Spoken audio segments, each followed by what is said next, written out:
میں نے تعمیل کی اور خنجر کا خیال چھوڑ کے اپنی جگہ پر ساکت ہو گیا۔ وہ شخص جو میرے مقابلے پر اترا تھا، بلکہ جسے خود میں نے مقابلے پر گھسیٹ لیا تھا، اب احمقوں کی طرح آلتی پالتی مارے بیٹھا تھا اور اپنا سر سہلا رہا تھا۔ ٹارچ کی روشنی اس کے چہرے پر پڑی تو میں نے اس کی طرف غور سے دیکھا۔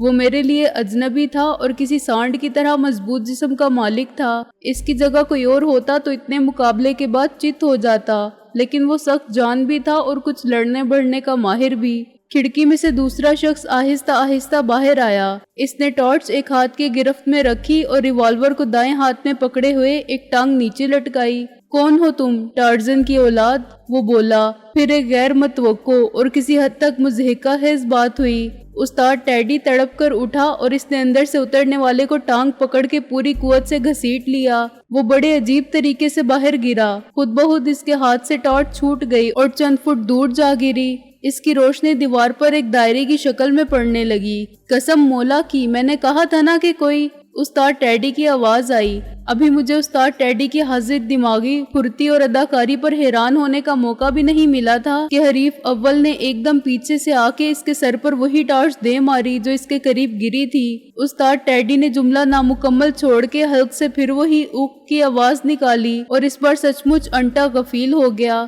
حریف ثانی جس کو اس نے کھڑکی سے برآمد کیا تھا مجھ پر حملہ آور ہوا۔ میں اس سے نمٹنے کے لیے تیار تھا۔ اس نے ریوالور کا دستہ میرے سر پر مارنا چاہا تو میں نے اس کے ہاتھ کو کلائی پر جھٹکا دیا۔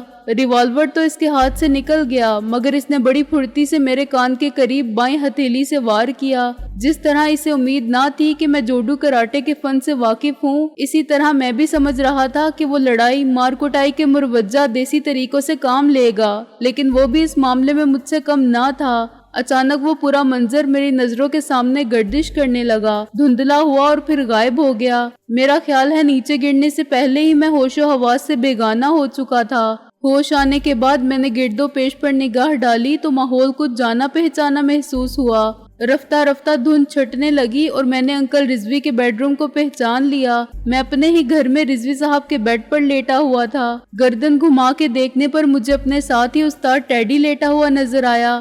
میرے ہاتھ پیر آزاد تھے، یہ جان کے مجھے حیرت بھی ہوئی اور خوشی بھی۔ پھر میں نے ان دونوں کو دیکھا جو ہاتھ میں ریوالور لیے اطمینان سے کرسی پر بیٹھے سگریٹ پی رہے تھے۔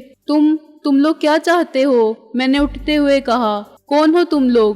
یہی سوال ہمیں تم سے کرنا ہے، حریف اول نے کسی قسم کی پریشانی کے بغیر کہا، اور جواب تم پہلے دو گے۔ میں سکندر بخت ہوں، میں نے حیرانی سے کہا۔ اسی گھر میں رہتا ہوں، کیا تمہیں معلوم نہیں؟ نہیں، ہمیں معلوم نہیں تھا، وہ بولا۔ اور یہ کارٹون؟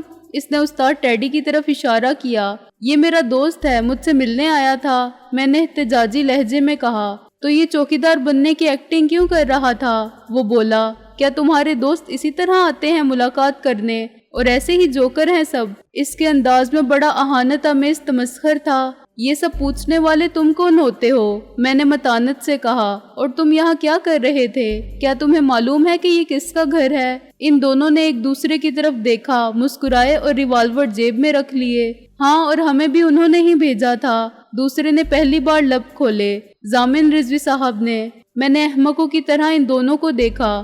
رضوی صاحب نے؟ وہ کیوں؟ اس نے جیب سے اپنا شناختی کارڈ نکالا اور میری طرف پھینک دیا۔ میں نے تصویر کو اس کی صورت سے ملایا اور کارڈ پر غور کرنے کے بعد انکشاف ہوا کہ وہ خفیہ پولیس کا انسپکٹر ہے۔ اگر میں مان لوں کہ شناختی کارڈ جعلی نہیں ہے، میں نے کہا، تو سوال یہ پیدا ہوتا ہے کہ انکل رضوی نے تم کو یہاں چوروں کی طرح چھپ کر بیٹھنے کے لیے کیوں بھیجا تھا؟ اور کیا انہوں نے یہ بھی کہا تھا کہ سکندر بخت کی مرمت کرنی ہے؟ وہ آپ نے خود ہمیں دعوت دی تھی، وہ بولا، اور ہم آپ کو پہچانتے نہیں تھے۔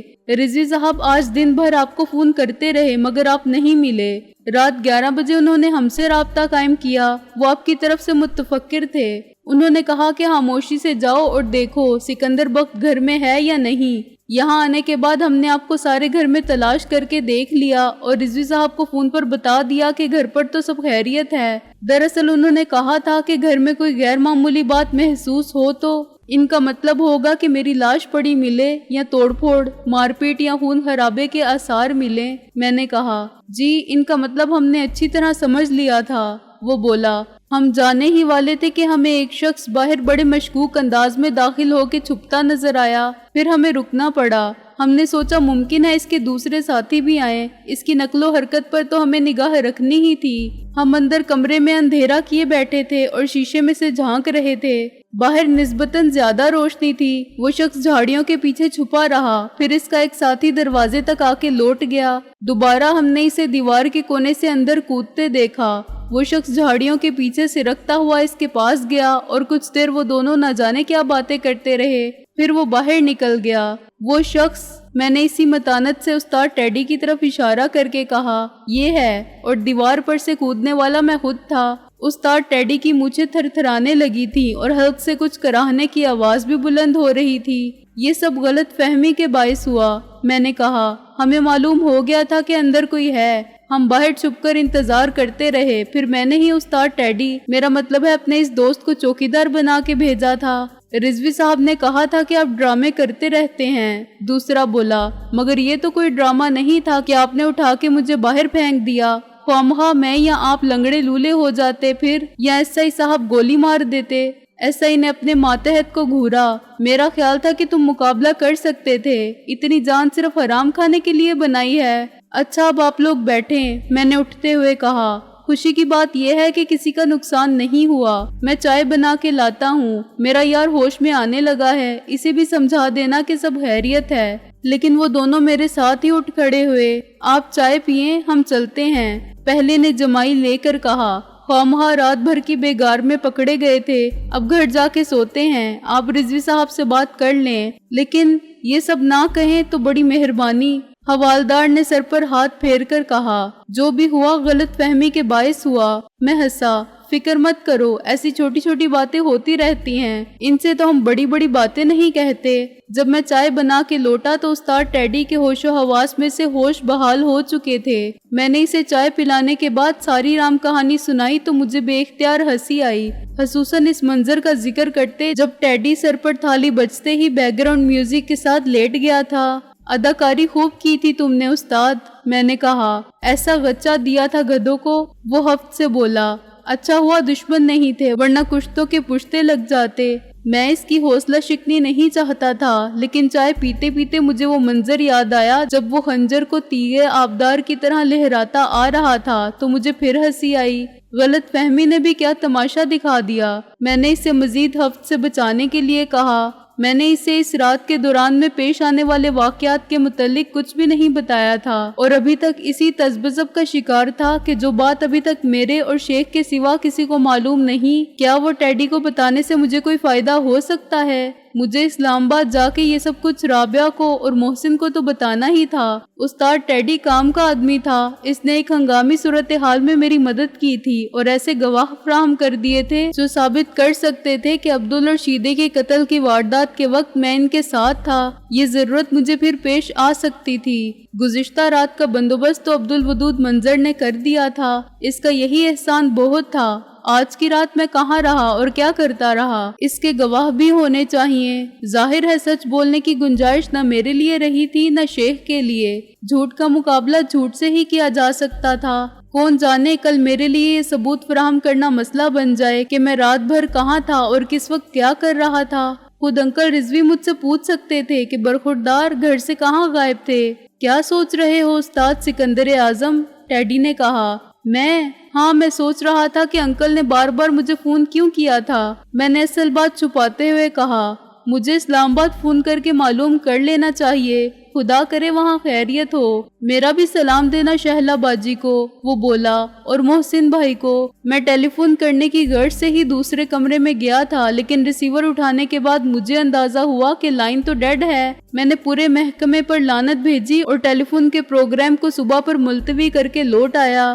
یہ ناممکن تھا کہ اس وقت جب میٹھی نیند سونے والے کسی خواب کے کلائمیکس کا فلمی انجام دیکھ رہے ہوں گے، میں انہیں جگا کے کہوں کہ جناب مجھے ٹیلی فون کی خرابی کی شکایت درج کروانے کے لیے آپ کے گھر سے فون کرنا ہے۔ وہ زبان سے تو کچھ نہ کہتے لیکن دل ہی دل میں گالیاں دیتے کہ میاں 5-10 منٹ بعد آ جاتے تو کیا تھا۔ میں منہ لٹکائے واپس آیا تو ٹیڈی نے پوچھا، خیریت تو ہے اپنے سکندر صاحب؟ ہاں بس فون مرا پڑا ہے، میں نے کہا۔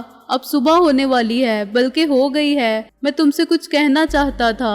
یہ جو کچھ ابھی ہوا اس کی تو کوئی اہمیت نہیں، اس سے پہلے بہت کچھ ہو چکا تھا۔ بڑی گڑبڑ والی بات ہے۔ پھر کوئی کسی قاتل کو مقتول بنا دیا ہے کیا؟ ٹیڈی نے سوچتے ہوئے کہا۔ یار تم نے بھی خواہ اپنی جان کو روگ لگا رکھے ہیں۔ میری مانو تو اپنی اس وکیل صاحبہ کو لو اور لوٹ جاؤ ولایت۔ یہ آرزو ہی بڑی چیز ہے مگر ہمدم، میں نے آہ بھر کے کسی فلسفی کی طرح کہا۔ خواہشات کوئی تانگوں میں جتے ہوئے گھوڑے نہیں کہ لگام ہاتھ میں ہو تو اپنی مرضی سے جس تعبیر کی راہ پر چاہو موڑ لو، اور ہم کو ولایت یہی مل جائے تو اچھا ہے۔ وہاں سے تو ہم آئے نہیں، لائے گئے تھے۔ میں جو بات کہنا چاہتا ہوں اسے دھیان سے سنو، ہو سکتا ہے مجھے پھر تمہاری مدد کی ضرورت پڑ جائے۔ جتنی دیر تک میں نے اسے تھانے میں پیش آنے والے واقعات کے انجام سے آگاہ کیا، وہ یوں ہکا بکا بیٹھا رہا جیسے کسی زمانے میں داستانے امیر حمزہ یا طلسم ہوش ربا جیسی کہانیاں قسطوار سننے والے عمر و عیار کے کارناموں پر دم بخود بیٹھے رہتے ہوں گے۔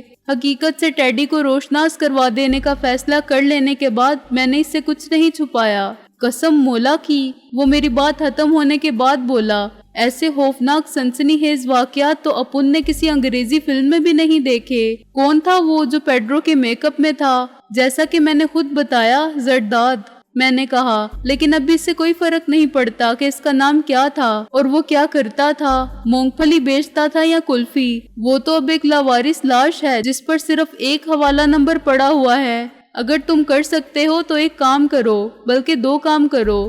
آپ 10 کام کہیں اپنے سکندر صاحب۔ قسم مولا کی، آپ نے ٹیڈی کو یار کہہ دیا تو اب ہم یاری کا حق ادا کر کے نہ دکھائیں تو لعنت ہم پر۔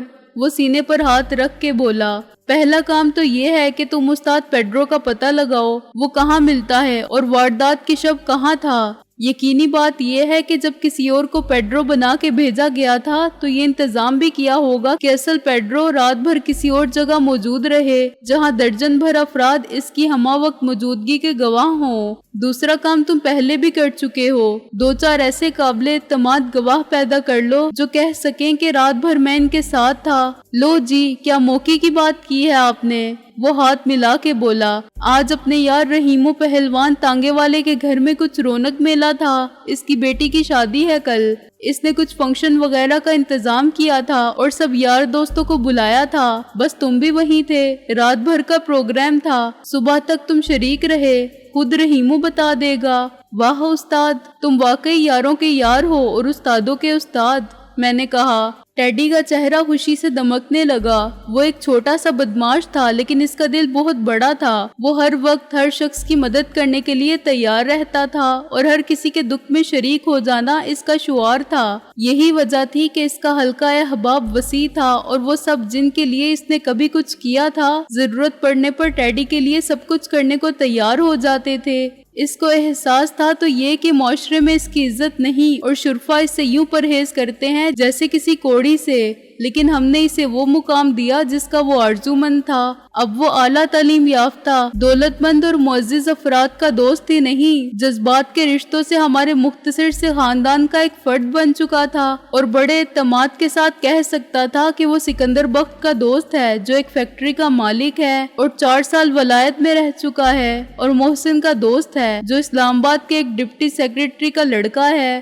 رابعہ قاری جیسی ایڈوکیٹ کے گھر میں اس کا آنا جانا اسی طرح ہے جیسے بھائیوں کا بہنوں کے گھر میں، اور وہ ضامن رضوی صاحب کی کوٹھی میں بھی جاتا رہتا ہے۔ یہ سب ایسی باتیں تھی کہ ٹیڈی کے حلقہ احباب میں بیشتر لوگ اسے زبردست گپ قرار دیتے ہوں گے تو یقین کرنے پر سخت مروب ہوتے ہوں گے، کیونکہ خود ان کے خاندان اور حلقہ شناسائی میں بھی انہی کے ہم رتبہ لوگ تھے۔ وہ سب پستی کے مکین کہلاتے تھے اور جن کا ذکر ٹیڈی کرتا ہوگا وہ اونچے لوگ تھے جن کا دماغ بہرحال عرش معلیٰ پر رہتا ہے۔ اعلیٰ سوسائٹی کا کمپلیکس ٹیڈی کے مستقبل کی راہیں بدل سکتا تھا۔ عین ممکن تھا کہ وہ اپنی موجودہ صحبت سے دور ہو جائے اور جتنا ہم سے قریب ہو اس کی زندگی کے نظریات میں رونما ہونے والے انقلاب کی بنیادیں استوار ہوتی جائیں۔ ہر کے درکانے نمک رفت نمک شد، یہ بات اگر پہلے درست تھی تو اب یہ ہو سکتا تھا کہ جمال ہم نشیں درمن اثر کرد والی بات صحیح ہو جائے۔ میں نے 7 بجے کے قریب غسل کیا اور جب ٹیڈی ایک کوٹھی کے خوبصورت باتھ روم میں نہانے کا لطف اٹھاتے ہوئے زور زور سے گا رہا تھا، میں تو چھوئی موئی رے تو میں ناشتہ بنا رہا تھا اور استاد ٹیڈی کی شجاعت کے کارنامے یاد کر کے مسکرا رہا تھا۔ 8 بجے کے قریب میں نے دروازوں کو مقفل کیا اور ہم دونوں ایک ساتھ نکل کے مخالف سمتوں میں روانہ ہو گئے۔ میں نے گزشتہ دن ہی عہد کیا تھا کہ پھر کبھی آیا تو رابعہ کے ساتھ آؤں گا، لیکن ابھی 24 گھنٹے بھی نہیں گزرے تھے کہ میں پھر شیخ کے گھر میں تھا۔ مجھے امید تھی کہ شیخ آ چکا ہوگا، لیکن اسے کچھ دیر ہو گئی تھی۔ میرا استقبال اسی آفت کے پرکالہ نازلی نے کیا۔ ارے آپ! وہ مجھے دیکھ کر دنگ رہ گئی۔ آپ تو اسلام آباد گئے تھے، پھر یہ کیا؟ آپ کی تصویر مجھے ٹی وی پر نظر آ رہی ہے یا تصور میں، یا آپ کی روح کو میری آنکھیں مجسم دیکھ رہی ہیں سکندر جی؟ ارے بابا، نہ سلام نہ دعا، میں نے ضد چھو کے کہا۔ اب آپ مجھے اندر جانے دیں۔ اوہ سوری، السلام علیکم، وہ پیچھے ہٹ کر بولی۔ صبح صبح کوا بول رہا تھا منڈیر پر۔ میں نے بہت غور کیا کہ کون آنے والا ہے نا کمال کہ آپ آ گئے۔ ویسے آپ کو 1000 روپے کی ضرورت تھی تو اتنا لمبا جھوٹ بولنے کی کیا ضرورت تھی؟ جھوٹ بولنا بری بات ہے، اب مجھے ہی لیجئے، میں کبھی جھوٹ نہیں بولتی، مگر بولتی بہت ہو۔ محاورے کے مطابق آپ کو کوے نوش فرمانے سے تو رغبت نہیں ہے، میں نے کہا۔ اور آج ناشتے میں آپ نے اس بدبخت کوے کو تو نہیں کھا لیا جس نے آپ کے گھر کی منڈیر پر آ کے بولنے کی حماقت کی تھی؟ وہ ہنسی۔ وہ دراصل کوا نہیں تھا، الو تھا، آ گیا صبح صبح، اب آنے والے کو کوئی کیسے روکے؟ خدا کے واسطے اندر جا کے شیخ سے کہو کہ شامت کا مارا سکندر آیا ہے، میں نے کہا۔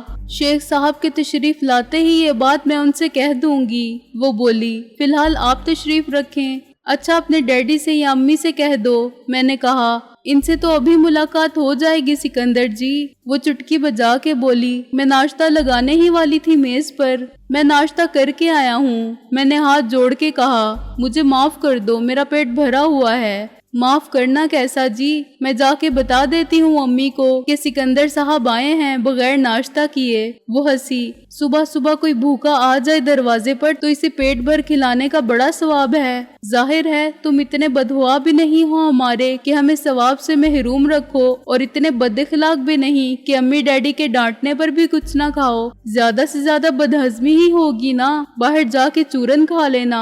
وہ باہر جاتے جاتے پھر ہنسی۔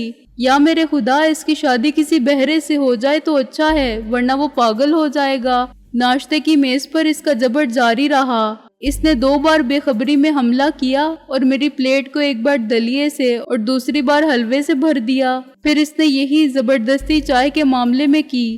چنانچہ میں ناشتے کے بعد اٹھا تو میرے لیے سانس لینا مشکل ہو رہا تھا۔ مجھے بدہضمی کیا، ہیضہ ہو جانے کا یقین آنے لگا تھا۔ نازلی کے والدین کو پتہ نہیں تھا کہ صرف آدھے گھنٹے کے وقفے سے میں نے یہ دوسرا اور ڈبل ناشتہ کیا تھا۔ وہ بڑے شفقت آمیز اصرار کے ساتھ مجھے اور کھانے پر مجبور کرتے رہے اور نازلی کی شرارت کو آداب میزبانی سمجھ کے نظر انداز کرتے رہے۔ صرف نازلی تھی جو مجھ پر یہ ظلم کر کے بہت خوش تھی۔